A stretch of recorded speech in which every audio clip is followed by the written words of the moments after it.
Ah, Thanksgiving. A time where family, friends, and loved ones alike come together to show their appreciation for what they have. A time to gather around the table and feast to your heart's content. It's a time of caring, giving, and being a morally balanced individual. That is until Black Friday starts and all that shit is thrown right out the window. Thanksgiving was directed by Eli Roth, who's most known for the Hostel series, The Green Inferno, and most recently the Borderlands movie. Yeah, let's not talk about that one. The film was first teased as far back as 2007 in the double feature film called Grindhouse. It started out as a fake trailer, and it was only about 15 years later that we'd finally get the feature film. However, was the extra time in the oven worth the wait? For the most part, I'd say yes. If I'm being honest, I have a bit of a mixed relationship with Eli Roth's filmography as a whole. While I do think that his directing is pretty good all around, the main thing that keeps his films from being great in my opinion is the writing. A problem that unfortunately persists in Thanksgiving. Despite my issues, however, I still think it's a very good slasher. And what is the plot, you may ask? Well, the film takes place on Thanksgiving in Plymouth, Massachusetts, where the holiday itself was first established. And after a botched Black Friday sale involving the deaths of many townsfolk, a masked assailant dressed as John Carver starts targeting those who were involved with the event. So now it turns into a race to find out who the killer is before the victims are served on a silver platter. So yeah, it's more or less just Scream, but if it were set on Thanksgiving, and of course with less of the charm. And likable characters. But in any case, let's go ahead and take a look at Thanksgiving and see if there actually will be no leftovers. The film opens on Thanksgiving with a POV sequence, as the camera slowly moves closer and closer to the front door. Now where exactly have I seen this before? I know it was done in like another holiday slasher, but I can't quite put my finger on it. However, thankfully, it's not the turkey from Thanksgiving. It's just the local sheriff, Eric Newland, played by Patrick Dempsey, who's attending a family Thanksgiving dinner. We're looking for an individual. Golden brown complexion, 15 pounds, no head. It says here the report also states that he has an accomplice by the name of Pumpkin Pie, but I can't make heads or tails of it. What do you mean if I checked the bakery? Of course I have. We're then introduced to Mitch and his wife Amanda, played by Ty Olsson and Gina Gershon respectively. And as they talk about their plans for the evening, we cut to another Thanksgiving dinner where we're introduced to our main protagonist, Jessica, and her family who are also celebrating Thanksgiving dinner. Her father and stepmother, Thomas and Kathleen, own a local store, and it's currently being opened for an early Black Friday sale, to which Mitch is called in for. Thomas called and said it's me working or I'm fired. Ah, corporate America. The same exact place where your employer claims that you're invaluable and wants you to spend time with your family, yet in the same exact sentence will threaten to fire you at a moment's notice.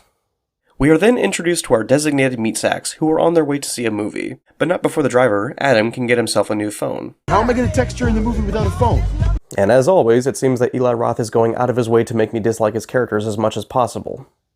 The store's parking lot is filled to the brim with customers who are desperate to get inside. The main group, however, decide to bypass the entire crowd by taking the employee door. Along with the group, Eric and Amanda head inside to give Mitch some of the dinner from earlier. However, it isn't long before the crowd starts getting way more rowdy. Ultimately, they rush past the security guards, one of whom is trampled underneath the door, and the other one runs away. From there on, absolute chaos ensues. A lot of stuff happens in a short amount of time, so I'll just summarize it as best as I can. Bobby tries to help the trampled security guard, but his hand gets stepped on and broken. Adam, being the jerk that he is, doesn't miss this opportunity, and proceeds to record all the ensuing chaos. And finally, we have Amanda, who gets trampled by a shopping cart and is killed as a result. And as Mitch cries out for help, the sheriff issues a warning shot. And to think all of this happened because of some fucking waffle irons.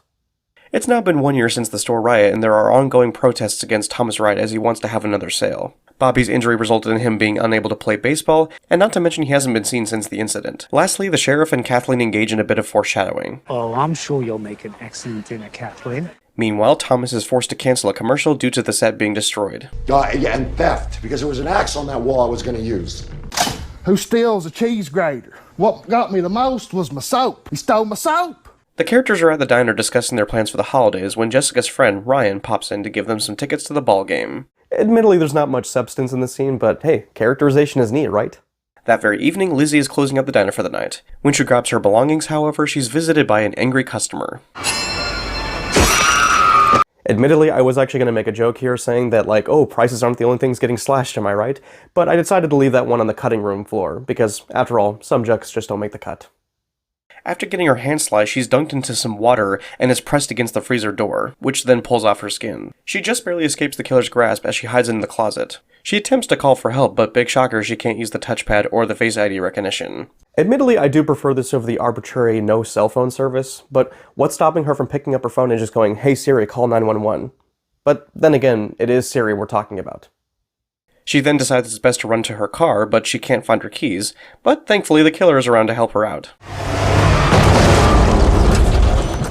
Yeah, some of the kills are enhanced by CGI, but thankfully they're only few and far between, because if there's one thing I can be thankful for on Thanksgiving is that a majority of these kills actually are practical.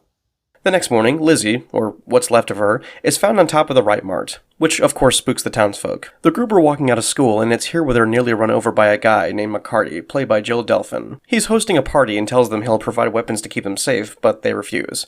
Jessica briefly talks with the sheriff and agrees to help him in any way she can with the investigation. And after exiting the station, Bobby is now outside. The two take some time to catch up, with Bobby even apologizing to Jessica for leaving her the year prior. I ghosted everybody. Yeah, but I'm not everybody. I was your girlfriend. You see, Bobby, I too have feelings. This will mean that we'll have a better chance of survival later on. Shortly after, we transition over to Manny, the security guard who fled from the incident. I have to say that I enjoy the scene as a whole because it's got a good mix of tension and comedy. I'm a security guard. I kill people every fucking day. Oh yeah, you're really fucking intimidating. Now I'm just curious, what you, as the audience member, found to be more scary, the fact that he was running away, or the fact that he was screaming while doing so? We don't get an answer as the killer sticks a bone cutter into his stomach and then is decapitated with some barbed wire.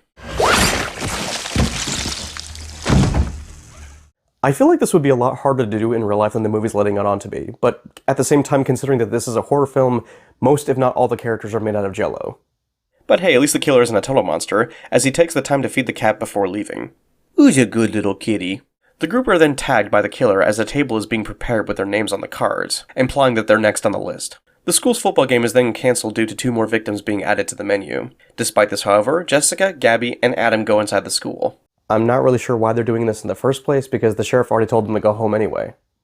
While the initial setup is somewhat forced, it's still an intense scene with Gabby and Adam being kidnapped, and Jessica being chased throughout the school. I also gotta say I like the little tidbits of personality we get with the killer here. The fact that he flips the axe into both hands is a nice little touch. After she escapes the scene, however, Jessica and Scuba fear for their safety, so they decide to take McCarty's offer and go to his party. Not for drinks or a good time, however, instead they ask for a gun.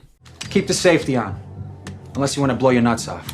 I gotta be honest, McCarty is actually one of the best characters in this entire movie, and it's kind of a shame that he wasn't utilized more often. Scuba's girlfriend, Yulia, is leaving town with her father, but of course the killer pays them a little visit first. The two show up to save her, but Scuba doesn't understand how to turn off the gun's safety, in which case Yulia is thrown onto a buzzsaw and is killed. What do I do, Jess? Jess, what do I do? Just a tad underplaying the whole, oh my girlfriend's dead now, aren't we? The group decide to participate in the Thanksgiving Day parade in hopes that it will draw out the killer. Before leaving, however, McCarty gives Jessica a ring. If you want, wear it for good luck. And who knows, it might actually help you survive Act 3. Or it could look good on your corpse, at least. The parade starts off fairly normal, but an angry Mitch comes out to protest against the Wright family, which results in him being escorted away by the police. Meanwhile, the characters eagerly await for the killer to pop up. And he certainly does, just not in the way you'd expect. Happy Thanksgiving! Admittedly, the clown costume is a bit out of place, but I'm actually glad that they didn't do the exact same thing in the trailer, or even I Know What You Did Last Summer. This at least subverted my expectations, if nothing else. Ultimately, the family is captured and taken away in a police car. We then have an eerie sequence where Kathleen is being prepped for dinner. I bet the Sawyer family from the Texas Chainsaw Massacre wishes they were attending. Kathleen manages to escape, but is apprehended and placed into the oven, where she's cooked to a crisp. Which is pretty fucked up, all things considered, but the ending did make me laugh.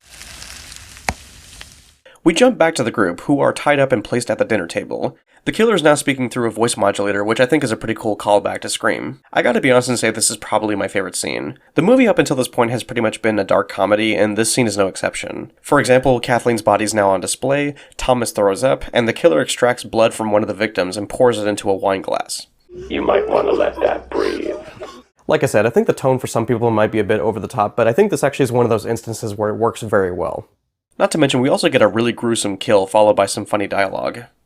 Look at all those legs. Congratulations, Evan. You're a star.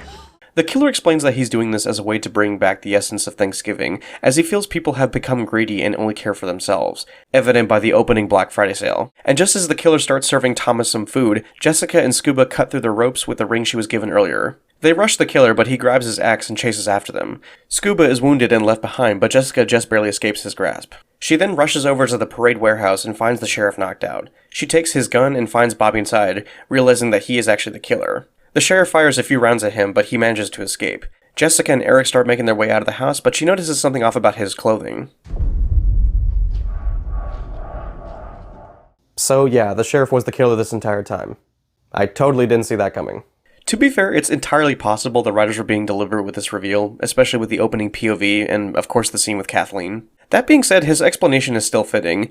Eric and Amanda were having an affair, but she was going to leave Mitch anyway. And when she was killed on Thanksgiving night, it tore him apart, especially because they were both expecting a child in the near future. So yeah, he did all this for revenge, you get the idea. Jessica won't let him get away so easily. While he was monologuing, she took the phone out of the evidence bag and started recording him. From there on, it turns into an all-out brawl between them and Bobby. Ultimately, they take Bobby's tow truck and attempt to drive out of the facility, but Eric ties the cable to the wall, preventing their escape. Jessica then takes a blunderbuss and shoots the parade float and engulfs the warehouse in flames, seemingly killing Eric. The movie ends with our character safe and sound.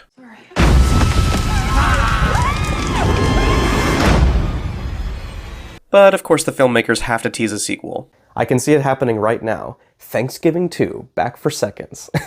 But anyway, that was Thanksgiving. And despite being undercooked in a couple of different areas, I think it actually still is a pretty solid slasher, all things considered. As I've stated in the beginning of my review, I do think this is my favorite film from Eli Roth. It's definitely his most rewatchable film for me anyways. However, this film suffers in a few areas. For one, it should be obvious, but it's the characters. Besides McCarty and a few group members, most of the characters are either one-dimensional or are just flat-out unlikable. Which you could make the argument about a lot of horror films in general, but it feels excessive in Eli Roth's films specifically. So much so that they feel like literal caricatures. Another mixed aspect is the tone. It's all over the place. Admittedly, this has more to do with some of the acting and the line delivery, but the humor just didn't always land for me. For example, let's take a scene involving Scuba. His friends call him by his nickname Scooby Snacks, and when a character asks why, he says because his actual name is Scuba Diving. Whoa, easy, Scooby Snacks. Like, I don't even know what that was. Is this supposed to be funny? Granted, I'm okay with the film not taking itself too seriously.